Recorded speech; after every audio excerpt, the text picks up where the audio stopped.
한동훈 비대위원장 취임에 즈음하여 만약 한동훈 비대위원장이 만인은 법 앞에 평등해야 합니다. 누구라도 범죄 의혹이 있다면 예외 없이 수사해야 합니다.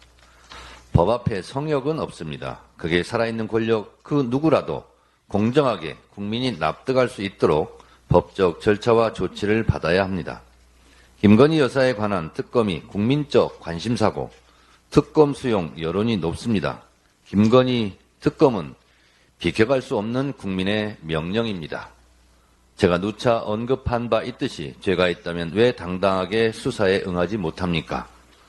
저는 구국의 결단으로 김건희 특검을 수용하겠습니다. 악법, 몰카 공작, 우는 말고 이렇게 말했다면 어땠을까? 만약 한동훈 비대위원장이 우리 국민의힘은 일신, 우일신, 혁신해야 합니다.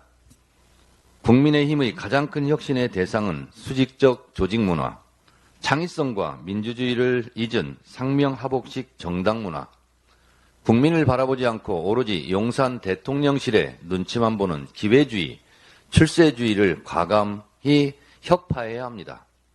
국민의힘이 거듭 태어나 총선에서 승리하려면 수직적 리더십, 상명하복식 반민주주의, 기회주의와 결별해야 합니다. 그런 전제 속에 당내 민주주의도 창의적 미래비전도 숨쉴 수 있습니다. 이를 위해 대통령에게도 할 말은 하는 비대위원장, 쓴소리도 마다하지 않는 민심과 함께 가는 비대위원장이 되겠습니다. 이렇게 말했다면 어땠을까? 만약 한동훈 비대위원장이 불체포 특권 포기하지 않으면 공천 주지 않겠다고 말하는 얄팍함 대신 한간에 제가 비대위원장이 되면 검사 낙하산 공천을 할 것이라는 의심들 하시는데 그런 일은 결코 없을 것입니다. 누구라도 실력 있고 경쟁력이 있다면 상향식 민주적 방식으로 경선을 통해 친윤이든 비윤이든 공천을 받는 당내 민주주의를 실현하겠습니다. 비윤이라고 찍힌 분들 걱정하지 마십시오. 이렇게 말했다면 어땠을까? 저는 평생 불의한 범죄를 단죄하는 검사로 살았고 윤석열 정부 출범 후 법무행정의 수장으로서 과분한 역할을 했습니다. 저는 정치 문외한입니다. 오로지 국민의힘 총선 승리에만 제 역할을 다하고 평범한 시민으로 돌아가겠습니다. 하여 지역구든 비례대표든 출마하지 않겠습니다. 만약 한동훈 비대위원장이 이렇게 말했다면 어땠을까? 이랬다면 땡전 뉴스가 땡윤 뉴스로 부활하고 노태우가 한동훈으로 둔갑해 2024년 서울의 봄을 유린하겠다는 국민적 의심은 사라지지 않았을까? 대통령의 측근 아들까지 잘못이 있다면 수사받고 구속된 전례대로 대통령의 아내까지 법 앞에 예의 없다는 사법정의 소유자로 기억됐으면 어땠을까?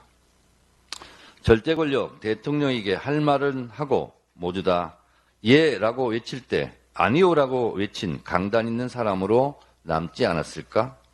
아쉬움이 큽니다. 오늘 이준석 전 대표가 탈당과 신당 창당 기자회견을 예고하고 있습니다.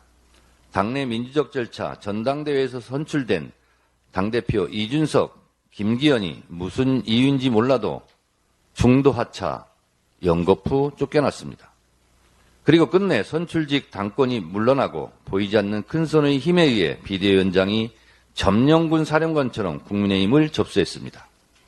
당내 민주주의를 짓밟으면서 민주주의 꽃이라는 선거를 지휘하는 언어도단, 형용 모순을 당분간 지켜봐야 할 것 같습니다. 국민의힘 내부에서 윤비어천가와 훈비어천가의 합창소리가 드높겠지만 국민의힘 밖에서는 원성소리가 높다는 사실을 윤석열 아바타 한동훈은 알까? 내년 총선은 누가 뭐래도 윤석열 정권 심판선거입니다. 윤석열 대통령과 거리두기, 차별화하지 않고 민심을 얻을 수는 없을 것입니다. 윤석열 나팔수, 윤석열 앵무새로 총선을 치르다가 큰 코 다칠 겁니다. 한동훈 위원장, 언론의 물개박수와 언론의 행가래에 너무 취하지 마십시오. 취약점을 보이는 순간 물개박수 치던 손가락은 삿대질로 변하고 뱅갈에 치던 손을 거두고 땅바닥으로 떨어뜨릴 것입니다. 그때 많이 뻘쭘하고 많이 아픕니다.